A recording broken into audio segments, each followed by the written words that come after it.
তো শুরুতে প্রশ্ন নেব, প্রশ্ন করবেন সোরাইয়া। জি, আপনি প্রশ্ন করুন।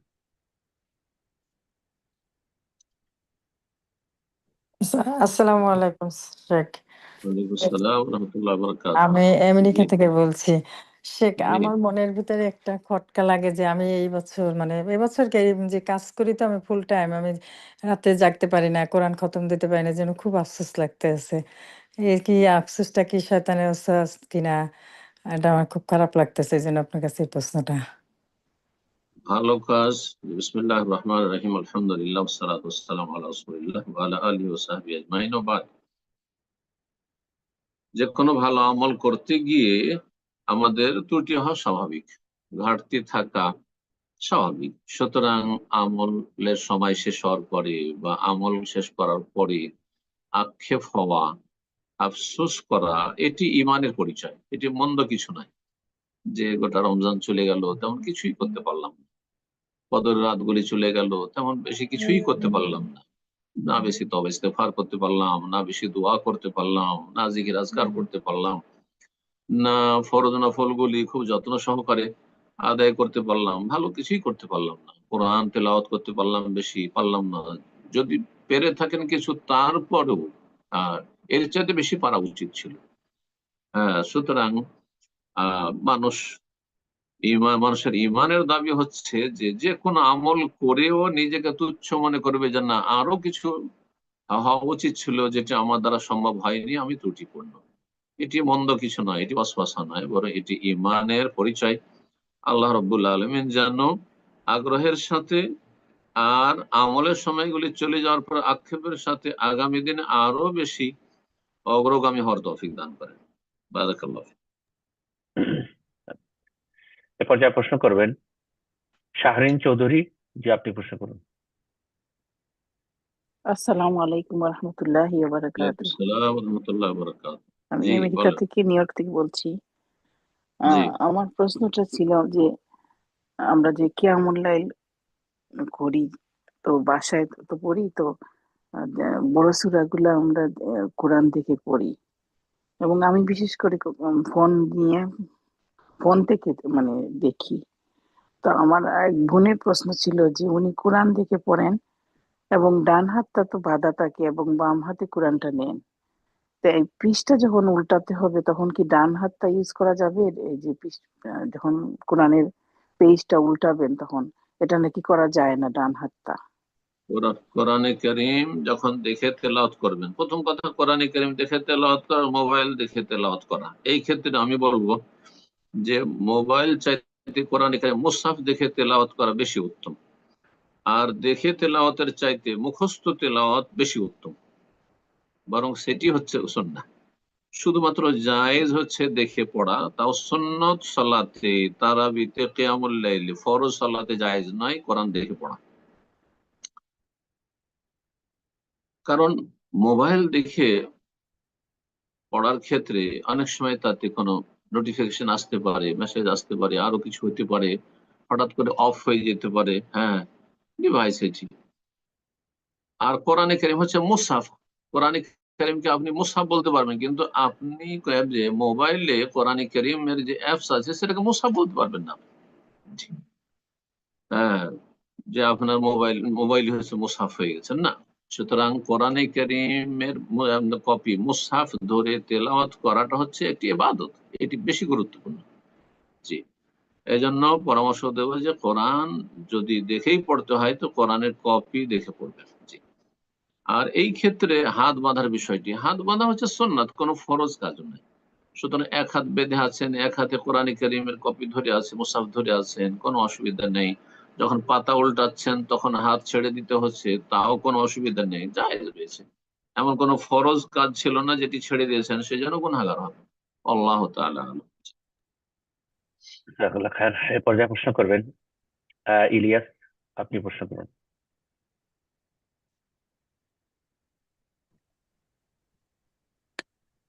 আসসালামু আলাইকুম রহমতুল্লাহ বরকাতুহু। শেখ, ওয়ালাইকুম আসসালাম ওয়া রাহমাতুল্লাহি ওয়া বারাকাতুহু। জি আমেরিকা থেকে বলছি। বলেন। এই দিনই কাজে আল্লাহ সবাইকে যারা সহযোগিতা করে, আল্লাহ উত্তম আমিন প্রতিদান এবং আমিন। বরকত আমিন। বরকত দেখ। আল্লাহ কবুল। আমিন। জাযাকুমুল্লাহ। শেখ আমাদের বাচ্চাদের জন্য হেদায়েতের জন্য, দিনের পথে অটল অটল থাকার জন্য এবং সহি দিনের জ্ঞান অর্জনের জন্য দোয়া করবেন। আল্লাহ কবুল করুন, আল্লাহ সহজ করুন। আমিন। প্রতিকূল অবস্থা সব জায়গায়, আর বিশেষ করে পশ্চিমা দেশে আল্লাহ ছেলে মেয়ে ইসলামের ওপর প্রতিপালনে তৌফিক দান করেন। আমিন। আল্লাহ তাদেরকে সমস্ত বিভ্রান্তি থেকে, ফিতনা থেকে আল্লাহ বাঁচিয়ে রাখেন। আমিন। বারাকাল্লাহ ফিক। শেখ, গত সপ্তাহে আমার একটু প্রশ্ন করার ছিল, কিন্তু আমার ডিসকানেক্ট হয়ে যাওয়ার জন্য আমি প্রশ্নটা করতে পারিনি, একটু দেরি জি, হয়ে গেল। বলেন। সেটা আজকে হলো বলেন। আলহামদুলিল্লাহ, আজকে সুযোগ পাওয়ার জন্য আলহামদুলিল্লাহ। কদরের রাত্রে আমরা রাত জাগলে ঘুমানোর যে দোয়াটা, ওটা কি পড়া যাবে? পড়লে কখন পড়তে দোয়াটি হবে? কোন দোয়া? ঘুমানোর যে দোয়াটা, সেটা তো আমরা রাত জাগলে কি আমরা ঘুমানোর দোয়াটা পড়তে পারবো? মানে আল্লাহ ইসমিকা মুতাওয়াহিয়াইটি? জি জি, এটা তারপরে ইখলাস, ফালাক, নাস, আয়াতুল কুরসি, তারপরে না তো এটা তো আর জেগে থাকা অবস্থায় পড়বে না, যখন ঘুমাতে যাবেন বিছানায়। ইদা জি আওয়া জি ইলা ফিরাশি, হাদিস আছে, যখন বিছানায় যেতেন না ঘুমানোর জন্য, তো আপনি কদর রাতে রাতে ঘুমাচ্ছেন না, ফজর পড়ে ঘুমাচ্ছেন, যখন ঘুমাতে যাচ্ছেন তখন পড়বেন ফজর পড়ে। ঘুমের আগে দিনের ঘুমও পড়া যায়, যারা নাইট ডিউটি করেন গোটা বছর হয়তো আর দিনে ঘুমান, তারা কি পড়বেন না? সেটি দিনের বেলা যখন ঘুমাতে যাবেন তখন পড়বেন, ঘুমের সাথে সম্পৃক্ত। আর সূরা ইখলাস, ফালাক, নাস এরকম, এগুলো আজকারুন নওম, ঘুমের আগের জিকির আজকার যেগুলি, সেগুলি ঘুমের আগে পড়বেন। যেগুলো রাতের জিকির আজকার রাতে পড়বেন। যেমন সূরা বাকারার শেষ দুটি আয়াতের ক্ষেত্রে রয়েছে, জেগে থাকেন আর ঘুমিয়ে যান। মান কারা আয়াতাইনে মিন আখির সূরাতিল বাকারা ফি লাইলাতিন, রাতে। এর ঘুমের সাথে কোনো সম্পর্ক নেই। আমানা রসুল থেকে পড়া, কাফাতাহু, এটি রাত্রে পড়বেন জেগে থাকলেও। কিন্তু যেগুলি ঘুমের জিকির, যখন ঘুমাতে যাবেন তখন পড়বেন, সেটি দিনে হোক অথবা রাতে হোক। জি। জাযাকাল্লাহ খায়ের। প্রশ্ন করবেন কামরুজ্জামান। জি, আপনি প্রশ্ন করুন। আসসালামু আলাইকুম রহমতুল্লাহ শেখ। ওয়ালাইকুম আসসালাম ওয়া রাহমাতুল্লাহি ওয়া বারাকাতুহু। আমি জি বলেন। বাপুগঞ্জ ছিলাম। জি বলেন। শেখ, প্রশ্ন হচ্ছে এই সুহুরের টাইমে আজান দিয়া সুন্নাহ নাকি এবং জায়েজ কিনা? এবং এখন আমরা দেখছি যে বিশেষ করে রমজানের শেষ 10 দিনে কিয়ামুল লাইল শেষে আজান দেয়া হচ্ছে। তো কেউ এটাকে সুন্নাহ বলছে, কেউ আর বিশেষ করে যে দলিল দিচ্ছে যে বেলাল রাদিয়াল্লাহু তাআলার আজান শুনে তোমরা খাওয়া বন্ধ করো না যতক্ষণ ইবনে উম্মে মাকতুমের আজান না দিচ্ছে। জি। এই হাদিসের দলিল দিচ্ছে। তো এটা কি, এই বিষয়টা একটু জানতে চাচ্ছিলাম যে আজানটা কেন দেওয়া হয়েছিল তখন, এবং এটা কি সুহরের আজান না যেমন মক্কা মদিনা আজানটা চালু আছে, আমরা অনেকেই জানি জি। যে এটা তাহাজ্জুদের আজান। এই বিষয়টা একটু জানতে চাচ্ছিলাম। জাযাকাল্লাহ খাইর শেখ। আজান ফজর এবং তার আগে মিলে দুটো আজান দেওয়া সুন্নাত। একটি আজান হচ্ছে ফজরের সালাতের, যে আজান হচ্ছে ফরজে কিফায়া, ফরজ, প্রত্যেক মসজিদে আজান হইতেই হবে যেখানে জামাত হচ্ছে বা জামাত হওয়ার সম্ভাবনা রয়েছে, যে আজানটি ফজরের জন্য সুবহ সাদেকের সাথে হচ্ছে। আর তার আগে যে আজানটি, সেটি মুস্তাহাব, যদি গোটা বছর কোনো জায়গায় দেওয়ার প্রয়োজন থাকে আর মানুষের কোন রকমের ডিস্টার্ব না হয় ঘুমে। হ্যাঁ, এখন কেউ জাগবে না, এমনি এমনি আজান দিতে থাকবেন, এর তো কোনো যৌক্তিকতা নেই। যেখানে জাগার সম্ভাবনা বেশ কিছু লোকের রয়েছে, আর সেটা রমজানে সাধারণত অন্য জায়গায় হইতে পারে, মক্কা মদিনায় গোটা বছর লোকের যাতায়াত লেগে আছে সেখানকার, অথবা বাইরের, সব জায়গা থেকে আসতেই আছে যথেষ্ট সংখ্যার লোকেরা। আর সেখানে তাহাজ্জুদ পড়ার লোকের সংখ্যা অনেক বেশি, সুতরাং সেখানে প্রয়োজন আছে। আর তারপরে এই মসজিদগুলি হচ্ছে কেন্দ্রীয় মসজিদ। সুতরাং এখানে গোটা বছর এর প্রচলন আছে 1 ঘন্টা আগে, ফজরের সুবহ সাদেকের 1 ঘন্টা আগে সেই আজানটি হওয়া। কিন্তু অন্য জায়গায় সাধারণত এর প্রয়োজন গোটা বছর নেই, শুধুমাত্র রমজান মাসে প্রয়োজন হতে পারে। যদি মনে করে রমজান মাসে প্রয়োজন আছে এই আজানের, যে আমরা সাহারির জন্য আজান দেব, তাহলে দিতে পারেন। সেটার উদ্দেশ্য হচ্ছে, এক তো যারা সাহারি খাবে তারা যেন, একসময় ঘড়ি ছিল না, টাইম টেবিল মানুষের জানা থাকতো না। আমরাই ছোটকালে দেখেছি গোটা গ্রামে হয়তো 2-1 জনের বাড়িতে ঘড়ি আছে, সবার বাড়িতে ঘড়ি ছিল না, টাইম টেবিল জানতো না। পূর্ব আকাশ দেখে আইডিয়া করতো যে ফর্সা হয়ে গেল নাকি, আর তার আগ পর্যন্ত খেতে থাকতো। সুতরাং আজানটি হইলে মানুষের জন্য সুবিধা। ইসলাম সর্বযুগের জন্য। আজ দুনিয়া উন্নতি করেছে, হয়তো প্রয়োজন নেই আজানের, কিন্তু যদি আজান নেই তো আজান দেওয়া সুন্নাত, কিন্তু জরুরি বিষয় নেই, আজান দিলেও চলবে না দিলেও চলবে। আজানের একটি উদ্দেশ্য হচ্ছে যে লিয়ার জিয়া কায়েমাকুম ওয়া লিউনাব্বিহা নাইমাকুম, হাদিস রয়েছে, যারা তোমাদের তাহাজ্জুদ পড়ছে তাদেরকে ফেরানো, যে তাহাজ্জুদ বা কিয়ামুল লাইল ছাড়ো, এখন সাহারি খাও, রোজা রাখবে। সাহারি খাও, কারণ সময় শেষ হতে যাচ্ছে। লিয়ার জিয়া কায়েমাকুম, তাহাজ্জুদ বা কিয়ামুল লাইল বন্ধ করে এখন সাহারি খাওয়ার জন্য ফিরে আসো। ওয়ালিউনাব্বিহা নাইমাকুম, আর যারা ঘুমন্ত রয়েছে তাদেরকে জাগানো উদ্দেশ্য, যাতে করে জেগে যার কিয়ামুল লাইল পড়ার কিয়ামুল লাইল পড়ুক, আর কিছুক্ষণ সময় আছে। আর যার সহর করার সহর করুক, সাহারি খাক, এটি হলো উদ্দেশ্য। আর এই উদ্দেশ্যটি যদি তো কোথাও থাকে, যেমনটা বললাম, তাহলে এই আজান দেবেন।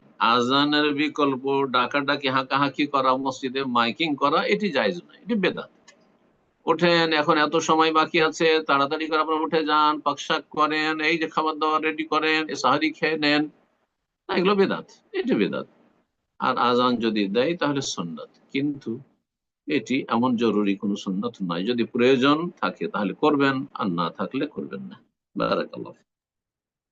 আমিন। প্রশ্ন করবেন আয়েশা খাতুন। জি, আপনি প্রশ্ন করুন। আসসালামু আলাইকুম রহমতুল্লাহ বারকাতুহু। সম্মানিত শেখ, আমি কানাডা থেকে আয়েশা খাতুন বলছি। ভালো জি, আছেন? বলেন। আলহামদুলিল্লাহ, জি। জি। আমার প্রশ্ন হচ্ছে, আমাদের ফেতরা, আমরা যদি এখানে আমাদের দেশে গরিব আত্মীয়কে পাঠাই, তাহলে এখানে 5-10 দিন আগে পাঠাতে হয়। তো সেটা যদি পাঠিয়ে দিয়ে আমরা কনফার্ম করি তারা খাবার কিনে খায়। তো আমি যেটা জানি যে চাল, গম আর খেজুর এ ধরনের দিতে হয়। তো সেক্ষেত্রে ওদের ঈদের বাজারের খাবারটা, ওরা যদি পোলাও, বিরিয়ানি, ভালো খাবারটা খায়, সেটা যদি খায়, তাহলে কি ফেতরা কোরআন সুন্নাহ অনুযায়ী আদায় হবে? আর আগে পাঠালে এটা হবে কিনা, এটা যদি একটু বলতেন, জাযাকাল্লাহ খায়রান। ফেতরা দিতে হবে খাদ্যদ্রব্য থেকে, যেটা এই নয় যে মাঝে মধ্যে কেউ খায়, এটি সেই খাদ্যদ্রব্য না। মাঝে মধ্যে সেমই খায়, এখন কেউ যদি সেমই দিয়ে ফেতরা দেয়, চায়ে চিনি খায়, কেউ কেউ অন্য কিছুতেও চিনি খায়, পায়েস করে চিনি দিয়ে, সেই জন্য চিনি দিয়ে আমি দেবো 3 কেজি 2.5 কেজি এক্সট্রা চিনি দেবো, তা ফেতরা আদায় হবে না। এমন খাদ্যদ্রব্য যেটা মানুষের খাদ্যদ্রব্য বলা হয়, যেটা খেয়ে দিয়ে মানুষ মাসকে মাস, বছরকে বছর, সারা জীবন বাঁচে। ধরেন যেমনটা বললাম, চাউল, আর তারপরে গম, জব, খেজুর খেয়ে সারা জীবন মানুষ বাঁচতে পারবে।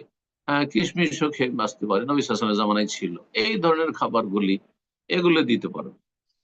এখন আচ্ছা, তারপরে আরেকটি বিষয়, যেহেতু প্রশ্নে এইভাবে করেছেন যে ঈদের খাবার পোলাও, এখন কেউ যদি পোলাও পাকিয়ে খায়, বিরিয়ানি পাকিয়ে খাওয়ায়, বলছেন আমি ওই ফিতরার টাকা দিয়ে বিরিয়ানি পাকিয়ে গ্রামের লোককে খাওয়াবো, না, ফিতরা আদায় হবে না।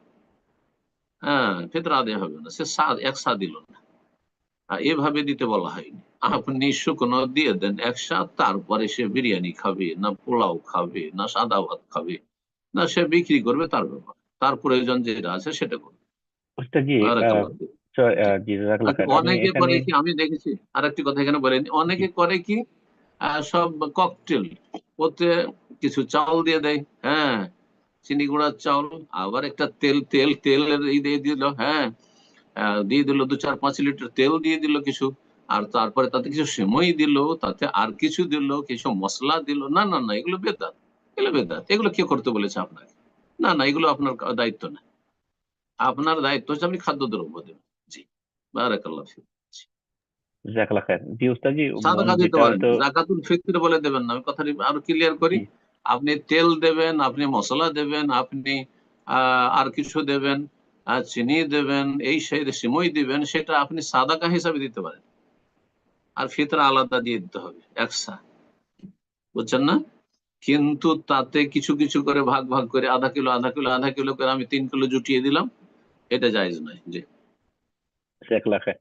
জি ওস্তাদ জি, আমি যতটুকু বোনের প্রশ্ন থেকে বুঝলাম, উনি হয়তো এটা বলতে চাচ্ছেন যে তারা খাদ্য কিনে খায়, এই জন্য তাদেরকে ফিতরা দেওয়া যাবে কিনা।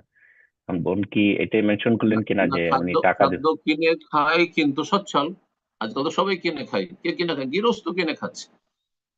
আমি দেশে গিয়ে এখন কয়েক বছর থেকে দেখছি যারা বড় বড় জমি জায়গাওয়ালা গৃহস্থ মানুষ, তারা নিজের ধানগুলি সব বিক্রি করে দিচ্ছে, আর তারপরে সে চাল, ফ্রেশ চাল, ভালো চাল, বাসমতি চাল কিনে খাচ্ছে। তাকে ভিতরে দেবেন নাকি? না, মোটেই জায়েজ নাই। জি।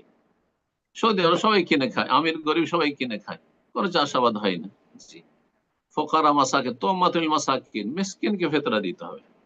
ফেতরা মসজিদ মাদ্রাসায় নয়। হ্যাঁ, ফেতরা দিতে হবে মিসকিন, অভাবী, দরিদ্রদেরকে। জি। ওস্তাদ, আমি আর একটু স্পষ্ট করার জন্য আসলে আমি জিজ্ঞাসা করতে চাচ্ছি, যদি এরকমটা বলে যে সে খাদ্য কিনে খাবে, সেই বলে কি আমি তাকে টাকা দিতে পারবো? না, টাকা দিতে পারবেন না। জি, জাযাকাল্লাহ টাকা খায়ের, দিয়ে এটা একটু। আপনি খাদ্যদ্রব্য দেবেন, আর তারপরে ধরুন উনি যদি মনে করেন যে আমি এত চাউল রাখবো না, আমি বিক্রি করে অন্য কাজ সারবো, সেটা তার করবেন। কিন্তু আমার উপর যেটা ফরজ সেটা হচ্ছে সা। সা হচ্ছে খাদ্যদ্রব্যের একটা কাঠার মাপ, পাত্রের মাপ। যে সেটা কোনো টাকা পয়সা না, সুতরাং টাকা পয়সাতে নিয়ে যেতে পারবেন না সেটি। তবে উকিল, জাযাকাল্লাহ। আরেকটি কথা এখানে ক্লিয়ার করে দিই, এখান থেকে যে কানাডা থেকে কোন বলছেন যখন পাঠাবেন তখন এখান থেকে চাউল পাঠাবার প্রয়োজন নেই। টাকা দেবে একজন উকিলকে, মানে দায়িত্বশীলকে, আর ওকে বলবে যে এতজনের ফেতরা কিনে তুমি বিতরণ করে দাও।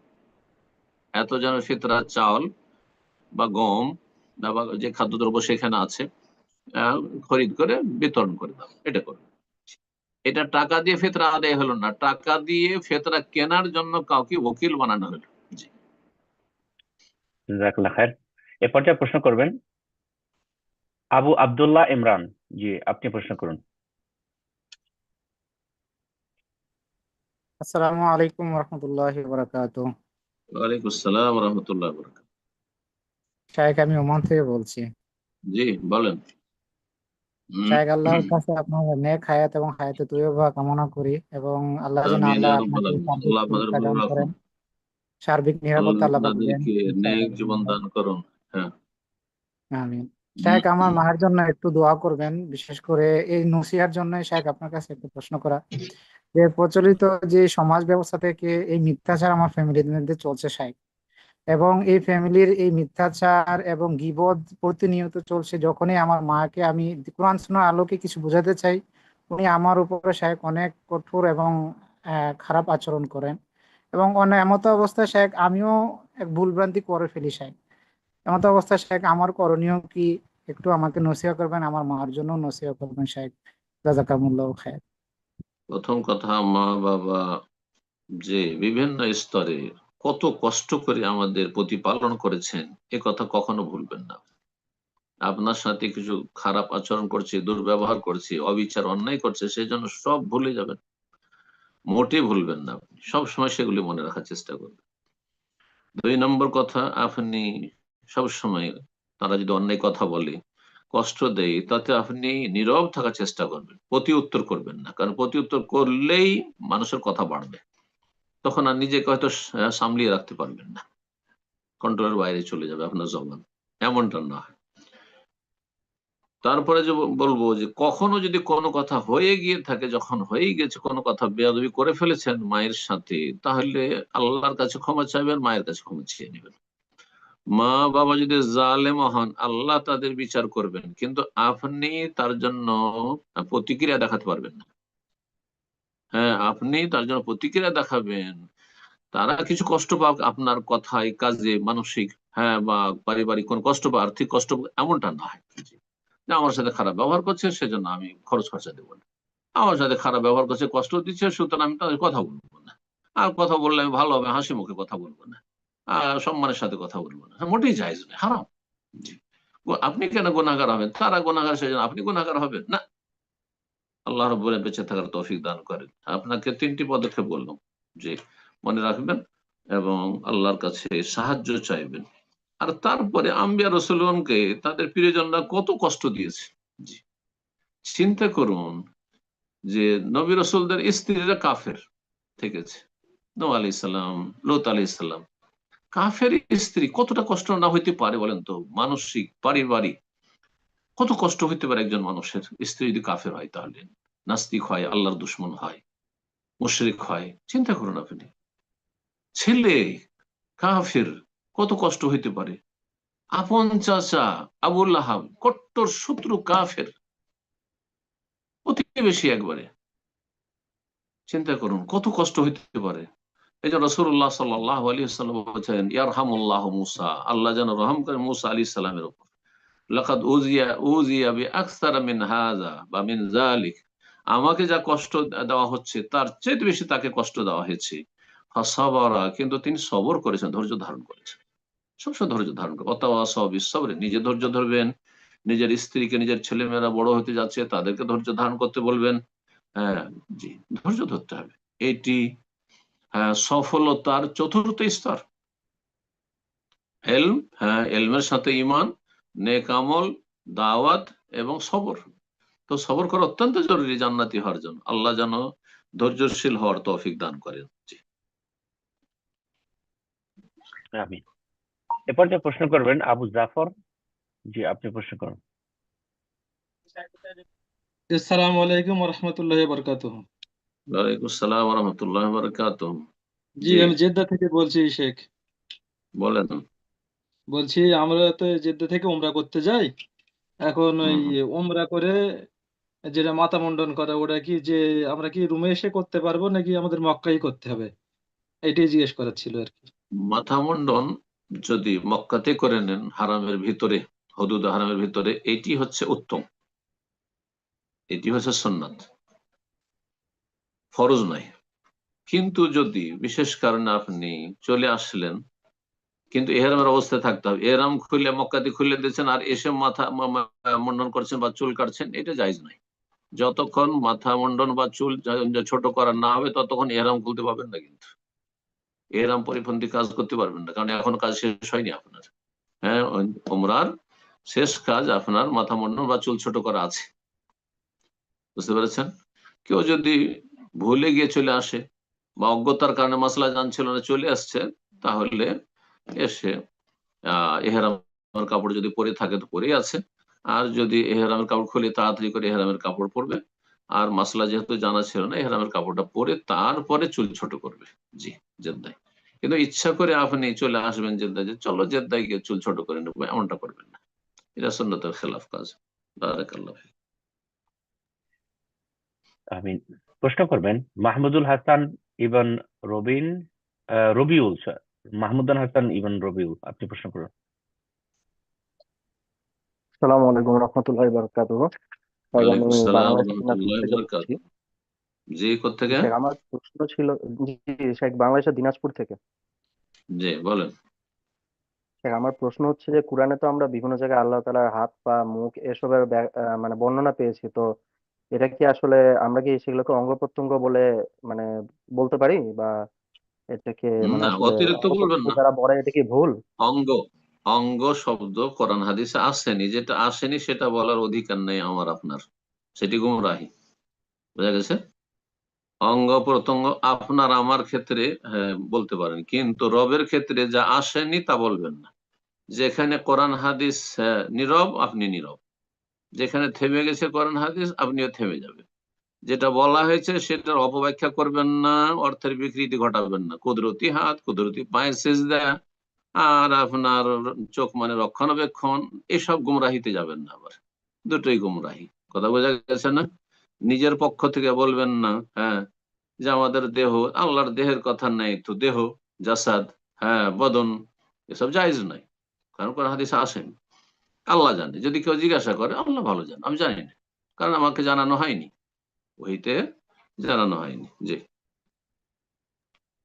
প্রশ্ন করবেন এস কে মুস্তাকিন, আপনি প্রশ্ন করুন।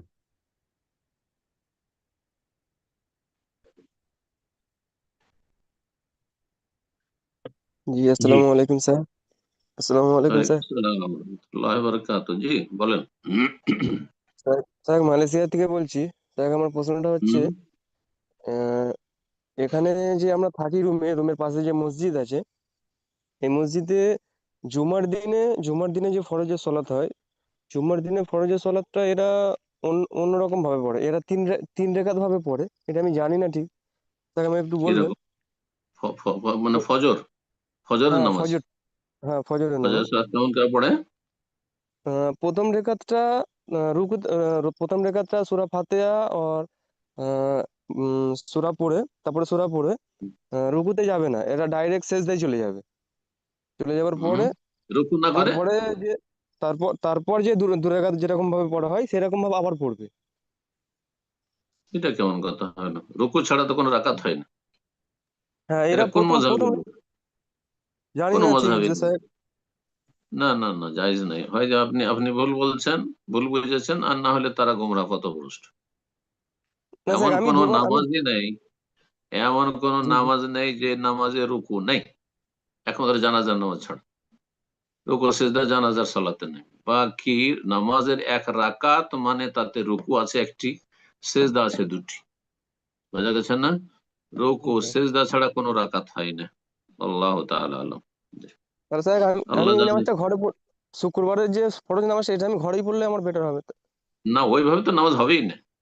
আপনি যেভাবে জি বলছেন, যদি এমনটা হয় যে প্রথম রাকাতে রুকু করলো না, কেরাত করলো, আর তারপরে সিজদায় চলে গেল, তারপরে উঠে দ্বিতীয় রাকাত আর তৃতীয় রাকাত পড়ছে, জায়েজ নয়। হ্যাঁ, আমি জানি যে সাফিরা, মালয়েশিয়া ইন্দোনেশিয়াতে সাফি অধ্যুষিত দেশ, সাফিরা কুনুত করে গোটা বছর, তারা কুনুত করে আপনার সাউথ ইন্ডিয়ানদের মতো, কেরালা বা আপনার শ্রীলঙ্কা, মালদ্বীপ, এইসব এলাকাতে এই প্রচলনটি রয়েছে, যেটি সুন্নত নয়, বেদাত, কিন্তু তারা সুন্নত মনে করে। সেটা হচ্ছে যে ফজরের দ্বিতীয় রাকাতে রুকু থেকে উঠে তারা গোটা বছর কুনুত পড়তে থাকে। এটি সুন্নত, সহিহ সুন্নাত দ্বারা প্রমাণিত নয়। তো এটা যদি করে তো আপনি জামাতে যাবেন, জামাতে যাবেন, আর তারা যখন কুনুত করবে আপনি নীরব থাকবেন অথবা আমিন বললেন, যেহেতু দোয়াই করছে, কিন্তু বেদাতি দোয়া করছে, বেদাতি তরিকা। বুঝতে পারছেন? কিন্তু আপনি যেটা বলছেন, এইভাবে যদি হয় যে 3 রাকাত নামাজ পড়ছে, প্রথম রাকাতে রুকু নেই, তাহলে তাদের নামাজ হয় না। যদি এটাকে জায়েজ মনে করে তো তারা স্পষ্ট গোমরাহ, পথভ্রষ্ট। জি, পথভ্রষ্ট। জি, এতে কোনো সন্দেহ নেই। আল্লাহ হেদায়েত দান করুন। হতে পারে দুনিয়াতে বহু ফিরকা আছে যাদের সম্পর্কে হয়তো জানা নেই, বহু বিভ্রান্ত গোমরাহ আছে যাদের সম্পর্কে আমরা জানি না। আল্লাহু আলাম। জি। যা প্রশ্ন করবেন। রাকিবা, আপনি প্রশ্ন করুন। আসসালামু আলাইকুম রহমতুল্লাহি ওয়া বারাকাতুহু। ওয়ালাইকুম আসসালাম রহমতুল্লাহ বরকাত। সম্মানিত শাইখ, আমি জি, বাংলাদেশ থেকে বলতেছি। আল্লাহর জন্য বলেন। আপনাকে ভালোবাসি, আল্লাহর কাছে দোয়া করি আল্লাহ আপনাকে সুস্থতা আল্লাহ ভালো ইমানের সাথে করুন, নেকহাত আল্লাহ দান ভালো করুন। করুন। আমিন আমিন ইয়া রাব্বাল। সম্মানিত শাইখ, আমি আমার এবং আমার পরিবারের হেদায়েতের জন্য দোয়া চাচ্ছি। আমার 2 সন্তান আছে, আমার হাজবেন্ড আছে, দোয়া রাখবেন। আল্লাহ আল্লাহ হেদায়েত করুন, হেদায়েত রাখুন রব্বুল আলামিন। যারা হেদায়েত হয়েছে আল্লাহ হেদায়েত টিকিয়ে রাখুন, আর যারা হেদায়েত হয়নি তাদেরকে হেদায়েত দান করুন। এই রমজান মুবারক রাতে লাইলাতুল কদরে দোয়া করি আল্লাহ হেদায়েত করুন আপনার স্বামীকে, আপনার পরিবারের, আপনার প্রিয়জন, আপনজন মুসলিম ভাই বোনদেরকে। আল্লাহুম্মা হাদি কওমি ফাইন্নাহুম লা ইয়ালামুন। আল্লাহ জাতিকে হেদায়েত করে, এরা অবুঝ। আমিন। শাইখ, আমার প্রশ্ন হচ্ছে, আমি আসলে বিশ্ববিদ্যালয়ে পড়াশোনা করছি। তো পড়াশোনা থাকা অবস্থায় আলহামদুলিল্লাহ দিনের সাথে, প্রকৃত দিনের সাথে পরিচয় হয় আরকি। তো আসলে তারপর আমার হচ্ছে বিশ্ববিদ্যালয়ে পড়াশোনা শেষ করার পর আমার বিয়ে হয়। তো ওইখানে আমার হাসব্যান্ড এবং আমার দুজনেরই আমাদের ইচ্ছা ছিল যে আমরা আরকি, আমি জব করব না। তো ওর মতো ট্রাই করতেছিল অনেক। তো আসলে ওর ওইভাবে মানে গভর্নমেন্ট জবে ট্রাই করতেছিল, হয়নি আরকি। তো এরপরে একটু সহজ হওয়ার জন্য আমিও ২-১টা জবে মানে পরীক্ষা দেই। এরপরে আমার হচ্ছে একটা ভালো মানের জব হয় প্রজেক্টে। পরে কিছুদিন করার পর আমি হচ্ছে গভর্নমেন্ট প্রাইমারি জবে আরকি পরীক্ষা দিছিলাম। তখন ওই আগের জবটা ছেড়ে দেই আরকি। মানে আমার আসলে মেইন উদ্দেশ্য ছিল মানে পর্দা প্লাস হচ্ছে ইসলামিক দৃষ্টিকোণ থেকে ইয়ে করার জন্য আমি জবটা ছেড়ে দিই। তো আমার অবশ্যই। প্রাইমারিতে জব হওয়ার অনেক পরে আমার হাজবেন্ডের আসলে জব হয়। প্রাইভেট জব, আসলে গভর্নমেন্ট জব হয়নি। তো এই ক্ষেত্রে আমি আমার কর্মপরিবেশে আমরা ১১ জন স্টাফ, তার মধ্যে ৭ জন আমরা আরকি ফিমেল। তো এক্ষেত্রে আমি চেষ্টা করি সর্বোচ্চ আমার পর্দা মেনটেন করার জন্য। শুধু ক্লাসরুমে আমি হুম, বাচ্চাদের সামনে মুখ খোলা রাখি। আর অফিস জি, রুমে বাকি টাইম বিয়ে করি। তো এই ক্ষেত্রে আসলে আমার ফ্যামিলিগত অবস্থা খুব একটা ভালো না। আসলে আমাদের বাসা নাই। আমার ভাসুরের বাসায় আমরা থাকি। আর এরকম হুম, চাষাবাদের জমিও নাই আরকি। তো আমার ইচ্ছা আছে আমি জবটা ছেড়ে দিব। আল্লাহ। এই জবটাও ছেড়ে দিব। তো আসলে আমাদের নিয়ত হচ্ছে যে উম আমরা একটা এট লিস্ট বাসা করা পর্যন্ত জবটা কন্টিনিউ করার। আর পাশাপাশি আমি ইউনিভার্সিটি লাইফ থেকেই দাওয়াতি কাজ করি। তো এই ক্ষেত্রে আসলে মাশাআল্লাহ। মানে আমার ইনকামটা এখন হালাল হবে কিনা, আর আল্লাহ আসলে আমি কবুল দাওয়াতি করুন। কাজটা করতে পারবো কিনা, এটা আরকি আমার প্রশ্ন ছিল। জাযাকাল্লাহু খাইরান, বারাকাল্লাহু ফিকুম। বারাকাল্লাহ। প্রথম কথা, শেষ কথাটির প্রথম কথাই বলি যে আমি দাওয়ার কাজ করতে পারবো কিনা। আপনি যে কোনো অবস্থায় দাওয়ার কাজ করতে পারেন, এমনকি যারা আমল করতে পারে না বা করে না, ঘাটতি আছে, সেও দাওয়ার কাজ করতে পারে। সঠিক কথা বলতে কোনো দোষ নেই। একজন লোক তাহাজ্জুদ পড়ে না, সেই জন্য তাহাজ্জুদের জন্য মানুষকে উৎসাহিত করতে পারবে না। একজন সোমবার বৃহস্পতিবার সিয়াম রাখে না, সেই জন্য সিয়ামের কথা বলতে পারবেন না। আমি 6 সওয়ালের রোজা রাখবো না, সেই জন্য আপনাদেরকে 6 সওয়ালের রোজা স্মরণ করাইতে পারবো না, সওয়াল মাসের 6টি রোজা। অবশ্যই পারবো, কেন পারবো না? জরুরি নয়, কিন্তু আমার ফরজ অজেব ঠিক রাখতে হবে। আমার বাহ্যিক দৃষ্টিতে আমার মধ্যে বড় দোষ না থাকে। যদি বড় দোষ থাকে আর ভালো ভালো কথা বলি, তাহলে আমার কথাগুলির আপনাদের ওপর ভালো প্রতিফলন হবে না, কথাতে বরকত থাকবে না, কথার তাসির হবে না, আপনারাও সংশোধন হতে পারবেন না। এটি হওয়া উচিত যে যা আমি বলছি যথাযথ আমলের চেষ্টা করবো। আল্লাহ যেন আমাদের সকলকে তৌফিক দান। কিন্তু আপনি কিছু করতে পারছেন না, অথবা আপনি এইরকম ধরনের চাকরি করছেন যেখানে কিছু সামান্য আপত্তি আছে, তো সেই জন্য আপনি দাওয়ার কাজ করতে পারবেন না, এটা কে বললো? এটা ভুল কথা, বাড়াবাড়ি হয়ে যাবে। আপনি যে কোনো অবস্থায় দাওয়ার কাজ করতে পারবেন, তবে ফরজ অজেব গুলির ক্ষেত্রে আপনার যেন ঘাটতি না থাকে। আল্লাহ বরকত দান করুন। বাকি রুজি হালাল হারাম হওয়ার বিষয়টি এক্ষেত্রে স্পষ্ট বুঝেন যে আপনার রুজি নির্ভরশীল হচ্ছে আপনার কাজের ওপরে। আপনি কাজটা করছেন কি? আপনি টিচিং করছেন, প্রাইমারিতে পড়াচ্ছেন, যেই কাজটি আপনার জায়েজ। যখন আপনার কাজটি জায়েজ কাজ, সুতরাং আপনার রুজি হালাল। বাকি কথা হলো যে সেখানে পরিবেশ এমন আছে যে সেখানে কয়েকজন হয়তো পুরুষও আছে যারা কলিগ বা ওই প্রতিষ্ঠানে চাকরি করে, তাদের সাথে কখনো প্রয়োজনে কথা বলতে হয়, কিন্তু যথাসাধ্য আপনি পর্দা মেনটেন করার চেষ্টা করেন। এইরকম পরিস্থিতি তো সব জায়গায় আছে, সব জায়গায় আছে। সুতরাং এই ক্ষেত্রে আপনার কোনো আপত্তি নেই ইনশাআল্লাহ। আর বিশেষ করে পরিস্থিতি যখন আপনার তেমন, যদি এমন হইতো যে আপনার প্রয়োজন নেই, আল্লাহ রাব্বুল আলামিন যথেষ্ট আপনার সংসার চালানোর জন্য দিয়েছে, বাড়িঘর আছে, সবকিছু আছে, তাহলে তখন পরামর্শ দিতাম যে এই ধরনের জব করিয়েন না, কিন্তু হারাম তারপরে বলতাম না। কারণ সেখানে আপনি বলছেন 7 জন ফিমেল আছে, মাত্র কয়েকজন পুরুষ টিচার আছে, যাদের সাথে নির্জনে কোথাও দেখা সাক্ষাৎ হয় না। আর যদি কখনো মিটিং হয় ধরেন, তো তাদের একেবারে পাশাপাশি বসলেন না, একটু দূরত্ব বজায় রাখলেন, কথা বললেন তো নেকাবের সাথে, পর্দার সাথে, আহ কোনো অসুবিধা নেই ইনশাআল্লাহ। সুতরাং এইরকম চাকরি ছাড়ার পরামর্শ আমি মুসলিম বন্ধুদেরকে দেব না, করেন এরকম চাকরি। হতে পারে যে আপনার এই রিজিক দিয়ে আপনি আপনার সংসারেও আপনি ছেলে মেয়েদের প্রতিপালন আপনার জন্য সহজ হবে, আর এখান থেকে কিছু দান সাদকা করতে পারবেন। দান সাদকা করতে পারেন। নবী সাল্লাল্লাহু আলাইহি ওয়াসাল্লাম একজন সাহাবীকে বলছেন, যে সাহাবিয়া তার খেজুরের বাগানে গিয়ে সেখান থেকে খেজুর টেজুর পেড়ে নিয়ে আসবে, এটা মহিলার কাজ না, সাধারণত পুরুষদের কাজ। তো নবী সাল্লাল্লাহু আলাইহি ওয়াসাল্লাম যুদ্ধে নাখলাকি, তোমার খেজুর বাগান থেকে তুমি খেজুর কেটে পেড়ে নিয়ে আসো, আর তারপরে তার দ্বারা হয়তো তুমি কিছু ভালো কাজ করতে পারবে অথবা সাদকা করতে পারবে। এখান থেকে কি বোঝা যায় যে যদি আপনি হারাম রিজিক না হয়, আর এইরকম ক্ষেত্র যে ক্ষেত্রে আপনি আছেন এখানে হয়, তো আপনার এরকম চাকরি না ছেড়ে, চাকরি ছেড়ে দিলে হয়তো কিছু দান সাদকাও করতে পারলেন না, আপনি ছেলে মেয়েদের তরবিয়তের ক্ষেত্রে হিমশিম খেলেন, এমনটা না করে আপনি চাকরি আপনার কন্টিনিউ করেন। আল্লাহ যেন রুজিতে বরকত দান করেন, আল্লাহ আপনার যেন ভালো করেন, আপনার পরিবার ভালো করেন, এবং আপনি যা চাইছেন আল্লাহ যেন সেই মনের জায়েজ আশা যেন পূর্ণ করেন, এবং আল্লাহ রাব্বুল আলামিন জান্নাতের পথে চলার তৌফিক দান করেন। আমাদের সবাইকে আল্লাহ রাব্বুল আলামিন যেন জান্নাতের পথে থাকার তৌফিক দান করেন। বারাকাল্লাহ ফিক। আমিন। প্রশ্ন করবেন নূর নাহার, জি আপনি প্রশ্ন করুন। আসসালামু আলাইকুম ওয়া রাহমাতুল্লাহি ওয়া বারাকাতুহু। ওয়ালাইকুম আসসালাম ওয়া রাহমাতুল্লাহি ওয়া বারাকাতুহু। জি বলছি ভাই, আমি উত্তর চব্বিশ পরগনা থেকে বলছিলাম। বলেন। আচ্ছা, প্রথমে বলছি আমার পরিবারের জন্য একটু দোয়া করবেন, ছেলে মেয়েদের নিয়ে বড় কষ্টে আছে, দোয়া করবেন ভালো করে আল্লাহর কাছে, আল্লাহ যেন আমাদের আল্লাহ সবাইকে শিফা ভালো দান করে। করুন, সুস্থ রাখুন, মানসিক শারীরিক পারিবারিক আল্লাহ শান্তি দান করুন। আফাকুমুল্লাহ, আল্লাহ আফিয়াত দান করুন। আফিয়াতের দোয়া অত্যন্ত গুরুত্বপূর্ণ। নবী সাল্লাল্লাহু আলাইহি ওয়াসাল্লাম চাচা ইস্তারিল্লাহ আল আফিয়া, আফিয়াত চাইতে বলেছেন। সার্বিক সুস্থতা, সার্বিক নিরাপত্তা, আফিয়াতের দোয়া বেশি বেশি করুন। আল্লাহুম্মা ইন্নী আসআলুকাল আফিয়াতা ফিদ দুনিয়া ওয়াল আখিরাহ, এই দোয়া করুন, আল্লাহ তোমার কাছে আফিয়াত তলব করি। জি, আল্লাহ শিফা দান করুন, আল্লাহ আফিয়াত দান করুন। বারাকাল্লাহু ফিক। বলছি কি ভাইয়া, এবার আমি তো, আমার বয়স তো এখন প্রায় 45-46 বছর, এখন এসে তো ইসলামের আল্লাহর রহমতে, আল্লাহর দয়া করুণা এগুলো তো আল্লাহ জানার তৌফিক দিয়েছে। বিশেষ করে আপনার লেকচার গুলো সবটাই শোনার চেষ্টা করি। তো এখন বলছি কি, আপনার লেকচার গুলো শুনি এবং তা থেকে আল্লাহ অনেকটাই উপকৃত করেছেন, আর আমল করারও চেষ্টা করি। এখন বিশেষ করে আমাদের আমলে ফরজ ওয়াজিব যেগুলো আদায় করার চেষ্টা করি, সুন্নত নফল আদায় করার চেষ্টা করি ইনশাল্লাহ। তো বলছি এরপরে যে আমার ভিতরে যে মুনাফিকি চরিত্রগুলো, ওইগুলো থেকে বেশি ভয় লাগে। বিশেষ করে আমি তো ছোটবেলা থেকে ইসলামের কিছুই জানতাম না, যে ইমান ইসলাম তৌহিদ সুন্নাহ কিছুই জানতাম না, এখন এসে জানতে পারছি।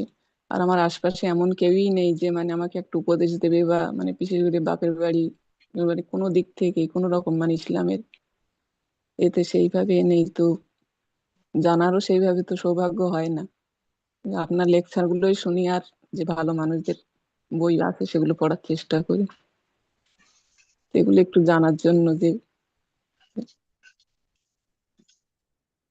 বিশেষ করে মুনাফিকি যেগুলো, যে ফরজ গুলো তো ঠিক মতো আল্লাহর রহমতে সবই আদায় করার চেষ্টা করি যথাসাধ্য। মুনাফিকি যে আপনি যেটা মুনাফিকি বলতে চাইছেন, সেটা অতীতে যেটা ছিল বলতে চাইছেন, না বর্তমানে এরকম মুনাফিকি কিছু চরিত্র আছে বলছেন? না না, অতীতে যা ছিল, এখন তো আল্লাহর রহমত আমি তো শিরক বেদাত একদম আল্লাহর রহমত, আল্লাহর দয়া করুণা সমস্ত কিছু থেকে আল্লাহ মুক্ত করে দিয়েছেন, আলহামদুলিল্লাহ, এটা আল্লাহর বড় করুণা। আলহামদুলিল্লাহ, তাহলে আর চিন্তা কি? আল্লাহ কোরআনে কেউ ইরশাদ আপনার করছেন। লেকচার গুলো শুনে মোটামুটি ওখান থেকে আমি সবকিছু যতদূর সম্ভব আমল করার চেষ্টা করি আল্লাহর রহমতে। খুব ভালো, মাশাআল্লাহ মাশাআল্লাহ, খুব ভালো খুব ভালো, তাহলে আর চিন্তার কি আছে? যতদূর খুব ভালো, সম্ভব চেষ্টা আলহামদুলিল্লাহ বলুন। করি এখন। আল্লাহ কবুল আলহামদুলিল্লাহ, করুন। এটা আল্লাহর বড় দয়া, বড় করুণা, বড় অন্ধকার থেকে আল্লাহ রেহাই দিয়েছেন, বড় অন্ধকার ছিল আলহামদুলিল্লাহ আলহামদুলিল্লাহ, আল্লাহ কবুল করুন, দিনের উপর আল্লাহ অবিচল রাখুন, জান্নাতের পথে আল্লাহ রাখুন, এই লাইলাতুল কদর আল্লাহ কবুল করুন। বারাকাল্লাহ ফিক। আপনার পরিবার ছেলে মেয়েকে আল্লাহ সুখে শান্তিতে রাখুন, দিন দুনিয়ার ক্ষেত্রে আল্লাহ রাব্বুল আলামিন যেন হেফাজত করেন সমস্ত অনিষ্ট থেকে, বালা মুসিবত। বারাকাল্লাহ ফিক। বলছিলাম যে আল্লাহ কোরআনে ইরশাদ করেছেন যে ইয়ানতাহু ইউগফার লাহুম মা কাদ সালাফ, অতীতে যেসব ভুল ভ্রান্তি গুনাহ হয়েছে সেগুলি থেকে যদি বিরত হয়ে যায়, তো অতীতে যা হয়েছে ইউগফার লাহুম, ক্ষমা করে দেওয়া হবে, মা কাদ সালাফ, যা অতীত হয়েছে। অতীতে যদি মুনাফিকও থেকে থাকে, এমনকি নাস্তিকতাও থেকে থাকে, মাজার পূজাও থেকে থাকে, অতীতে যে কোনো রকম গুমরাহি আর পাপ হোক না কেন, সব মাফ করে দেওয়া হবে যদি পাপ মুক্ত হয়ে যায়। ইয়ানতাহু কুল্লিল্লাযিন, তাও কাফেরদের ক্ষেত্রে আল্লাহ বলছেন যে হে নবী, এমনকি কাফেরদেরকে বলে দাও, এই এখনো যদি তারা তাদের কুফরি থেকে বিরত হয়ে যায়, তাদের অন্যায় থেকে সীমা লঙ্ঘন থেকে বিরত হয়ে, আল্লাহ দ্রোহিতা থেকে বিরত হয়ে যায়, ইউগফার লাহুম মা কাদ সালাফ, অতীতে যা সব আল্লাহ মাফ করে দিবেন, সব মাফ করে দিবেন। শুধু অতীত নিয়ে চিন্তা করার কোনো প্রয়োজন নেই। আপনি খালেস অন্তরে তওবা করেছেন, আর আপনি সংশোধন হয়ে চলে এসেছেন, আলহামদুলিল্লাহ, শুকরিয়া আদায় করেন।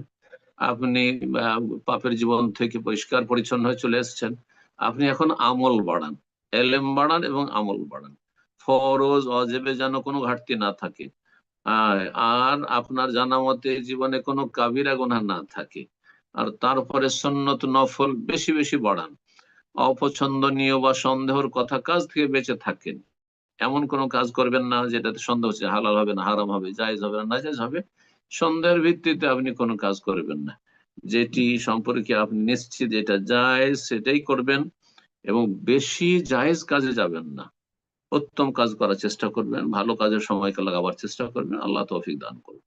আল্লাহ রাব্বুল আলামিনের কাছে আপনি আশ্বস্ত হন, হ্যাঁ, আল্লাহ রাব্বুল আলামিনের রহমতের আশাবাদী হন, এবং আল্লাহর রহমত থেকে নিরাশ হতাশ হবেন না। জি, আর আপনি কখনো অতীত নিয়ে চিন্তা করবেন না। আল্লাহ রাব্বুল আলামিন গফুরুর রহিম, আল্লাহ রাব্বুল আলামিন আপনাকে সম্মানিত করেছেন, যে আলহামদুলিল্লাহ আল্লাহ আপনাকে হেদায়েত দান করেছেন। বহু মানুষের মধ্যে থেকে আল্লাহ রাব্বুল আলামিন যে আপনাকে মনোনীত করেছেন, বাছাই করেছেন, আপনাকে আপনার পরিবারকে যে হেদায়েত নসিব করেছেন, অথচ প্রতিকূল অবস্থা চারিদিকে এমন কেউ নেই যে দিনের কাজে সহযোগিতা করবে। আল্লাহ শুকরিয়া আদায় করেন, এরকম ভাই বোন যারাই রয়েছেন পশ্চিমে পূর্বে যেখানে রয়েছেন, প্রতিকূল অবস্থায় ঈমান ইসলাম পালন করছেন, আল্লাহ তাদের জন্য আরো বেশি মহাপুরস্কার রেখেছেন, আমাদের চাইতে বেশি।